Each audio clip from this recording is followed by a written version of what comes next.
आदरणीय संजीव शर्मा जी, आदरणीय सतप्रकाश जी, आदरणीय जमील अली जी, आदरणीय श्री विधि चंद जी, आदरणीय रामकिशन जी, साथ आए हुए अरे भाई सदी जी, चेयरमैन जी, सभी साथी यहाँ पर जो बैठे हैं। झंडी में कितना काम हुआ कितना नहीं हुआ इसको गिनाने की जरूरत है। हम कहते हैं प्रत्यक्ष को प्रमाण की क्या जरूरत है। ये तो 10 वर्ष का 2005 से 2014 और 2014 से 2024 10 साल है ना। हम जब भी बात करते हैं यही करते हैं, एप्पल टू एप्पल कंपेयर करो भी, एप्पल टू एप्पल कंपेयर करो। तो इन 10 वर्षों को 10 वर्षों के साथ कंपेयर कर लो, किसी भी फील्ड में कर लो, डेवलपमेंट के किसी फील्ड में कर लो, तो लंबा इस पे कोई ज़्यादा बोलने की जरूरत नहीं है, ये तो सबको पता है। और इस पे कोई खास बात नहीं है गुप्ता जी, क्योंकि जो कुछ जिम्मेदारी किसी को दी जाती है वो जिम्मेदारी पूरी करनी चाहिए। अब हम ये कहेंगे मैंने किया उसने नहीं किया, इस बात में क्यों जाए। लेकिन एक बात तो है, पीछे क्या हुआ अगर उसके ऊपर ही हम सारा कुछ निर्भर करेंगे, आगे क्या हो सकता है, क्या करना चाहिए, उसको देखना ज्यादा जरूरी है। आज ये आप बात कर रहे हैं कि 67 बच्चे हैं यहाँ पे, मैंने अभी देखा मंगा के, लड़कियां और लड़के मिला के 67 जो सरकारी स्कूल में पढ़ते हैं और दूर दूर से आते हैं। उनके लिए वो सुविधा नहीं है जो दूसरे स्कूलों में होती है, इसलिए उनको पैदल जाना पड़ता है। वो कुछ लोगों या किसी को छोड़ के आना पड़ता है, क्योंकि उनके लिए बस नहीं आती, ना स्कूल की बस आती है ना कोई सरकारी बस आती है। उनकी पढ़ाई का नुकसान होता है। इसको सोचकर ये मुहिम को चलाएगा। राजनीति की बात करेंगे तो बहुत लंबा समय लगेगा, और मेरे को तो इस बात का विश्वास है कि किसी के कहने से कोई क्या सीखेगा। सब अपने आप जानते हैं क्या हो रहा है, क्या होना चाहिए, क्या हमारे भले में है, क्या हमारे नुकसान में, उसमें क्या दिक्कत है। लेकिन एक सवाल तो है, भेदभाव नहीं होना चाहिए, किसी तरह का भेदभाव नहीं होना चाहिए, गरीब अमीर का भेदभाव नहीं होना चाहिए। सबको बराबर का हक है, जो उनके हक है उनको मिलने चाहिए। जो नुमाइंदा उनके हक के लिए नहीं लड़ता है, आपने कहा पीले कार्ड की बात, पीले कार्ड का क्या था? कोई ऐसा था ही नहीं जिसने अप्लाई कर दिया हो, आधा पूरा भरा भी ना हो फार्म तो भी पीला कार्ड मिलता था। जब पीले कार्ड बनने लगे तो किसी लोग ऑफिसर ने नाम मुझे किसी का डर थोड़े, एक डिप्टी कमिश्नर ने कहा कि ये इतने पीले कार्ड आप बनवा रहे हो, ये इतने तो गरीबी रेखा से नीचे लोग हैं। मैंने उनसे पूछा कि आप क्या घर घर जाके देख के आए थे? किसके कहने पे कह रहे हैं? कौन सी आपके पास ऐसा कौन सा संयंत्र है, ऐसी कौन सी जगह आप देख रहा हो कि किसी आदमी की क्या इनकम है? आप देख सकते हो किसी के घर में सरकारी नौकरी लगी हुई है तो पता है कितने पैसे आ रहे हैं। किसी के घर में 5 एकड़ से ज्यादा जमीन है तो हम मान सकते हैं कि उसकी जमीन की खेती से इतना आ जाएगा। उसके अलावा आप कहेंगे जी आम आदमी को, वो कहते जी हर किसी को आजकल तो 150 रुपया दिहाड़ी मिल जाती है, 200 रुपया दिहाड़ी मिल जाती है। उन दिनों में इतनी थी। तो मैंने उनसे यही पूछा, मैंने कहा आपको ये पता, हर आदमी को 30 दिन दिहाड़ी नहीं मिलती। अगर काम करने वाला है, कभी 15 दिन मिली, कभी 18 दिन मिली, कभी 12 दिन मिली, तो आप 30 दिन की उसकी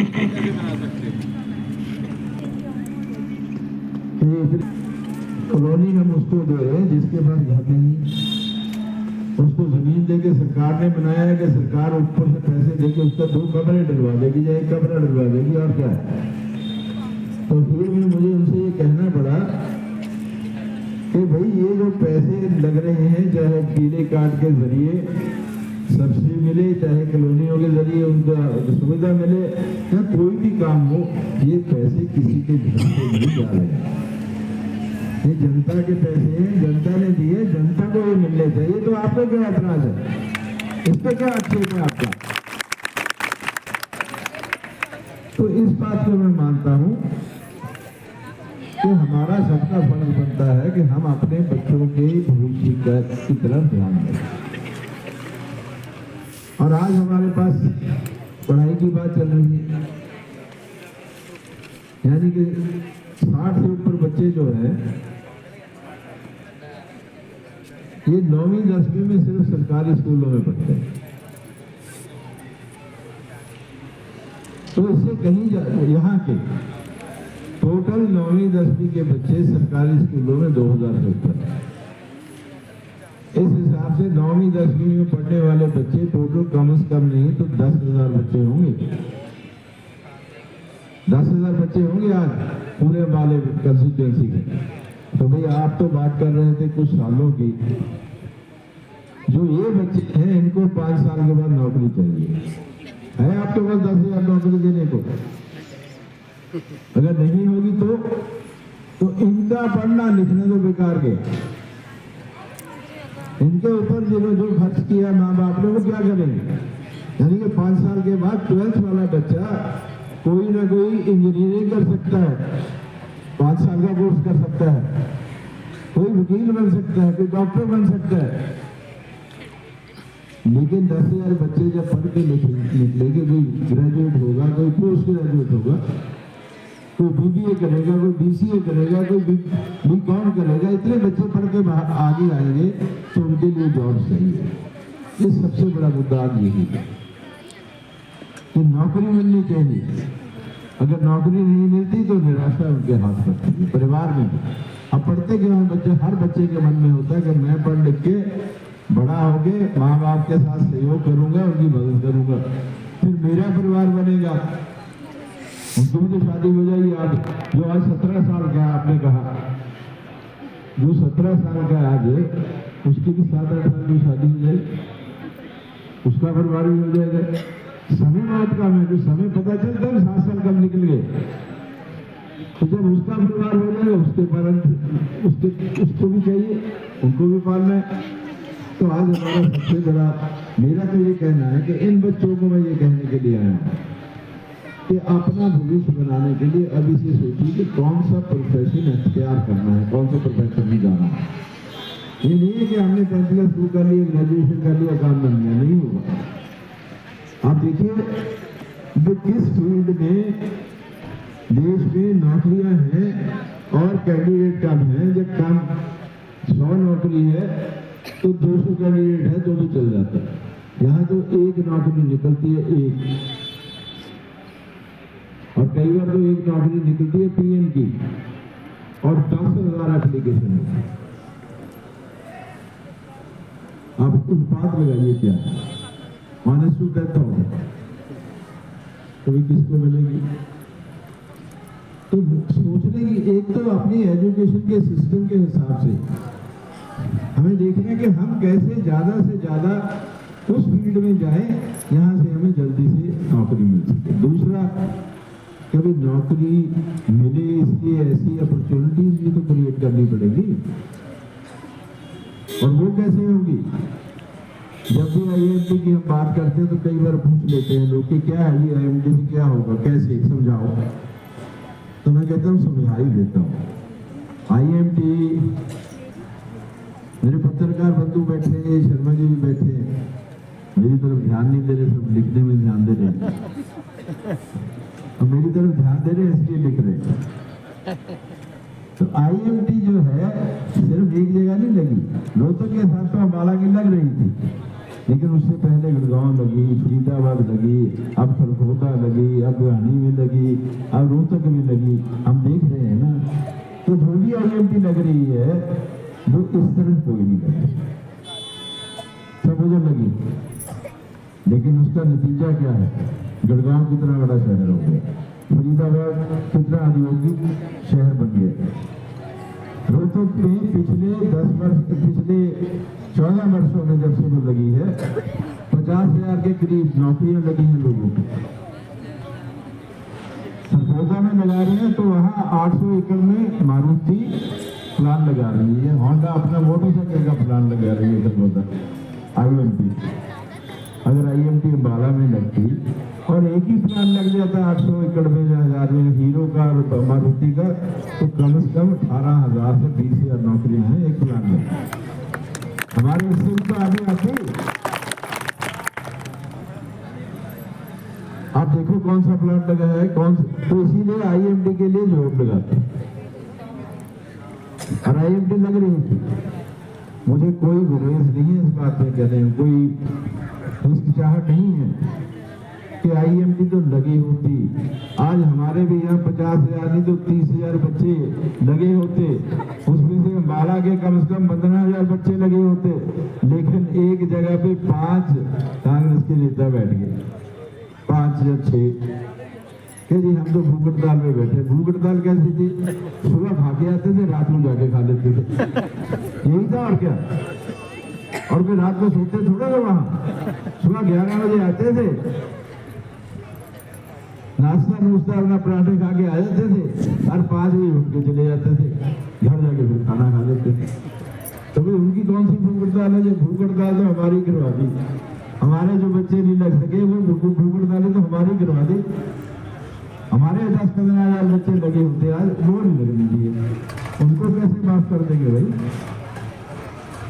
उनका नाम तो माफी के योग नहीं है। उन्होंने जो नुकसान किया है वो मेरा नहीं किया है, मेरा नहीं किया, वो 15,000 बच्चों का किया है जो उस वक्त महज 10 साल से कम उम्र के थे।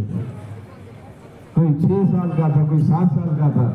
आज 2010 से लेके 14 सालों में वो बच्चे जो 7 साल के थे, कोई 21 साल का, 22 साल का, 24 साल का, नौकरी नहीं उनके पास, उनकी नौकरी मारते, तो उनका कौन इंतजार करेगा? और हम सोए रहेंगे, देखते रहेंगे ऐसे ही होता है भी क्या हो रहा है, तो कैसे चलेगा आगे का? आज भी वही हो रहा है। अगर आज IMT लग जाती है, आज नहीं तो 5 वर्ष के बाद टोटल 2-4 हजार बच्चे लगेंगे, अरे 10 साल के बाद 10,000 लगेंगे, तो यानी कि आज जो बच्चे 11वीं-12वीं में हैं उनको मौका मिल सकता है, उनमें से 10,000 बच्चे जो है उनमें से 2-3 हजार बच्चों को नौकरी मिलने के चांस बनते हैं। आज जो बच्चे 8वीं, 9वीं, 7वीं में हैं वो 15,000 होंगे, उनको भी 5-7 हजार नौकरियां मिलने का चांस मिलता है अगले 10 साल में। यानी 15 साल के बाद हमारे यहाँ भी 25,000, 20,000 नौकरियां मिल सकती हैं अगर IMT लगी। तो क्यों नहीं लड़ेंगे हम इसके लिए? हम लड़ेंगे इसके लिए संघर्ष करेंगे। हम तुम्हारे साथ हैं। शर्मा जी आगे बढ़ो, हम तुम्हारे साथ हैं। शर्मा जी आगे बढ़ो, हम तुम्हारे साथ हैं। और हम संघर्ष करेंगे और कामयाबी मिलेगी। एक शर्त, आपका सहयोग है। आपका सहयोग मिलेगा तो कामयाबी मिलेगी। कोई ताकत हमें रोक नहीं सकती इसको लगाने में, अगर आपका सहयोग होगा। ये मैं आपको वायदा करता हूँ कि आप सहयोग दीजिए, हम लगाएंगे, क्योंकि मेरे मन में अब यही है कि आगे आने वाले समय में हम अपने बच्चों के भविष्य को निर्धारित करके उनकी जॉब्स का, उनके रोजगार का इंतजाम करें, तब जाके हम अपने आप को बचा सकते हैं। बहुत बहुत धन्यवाद।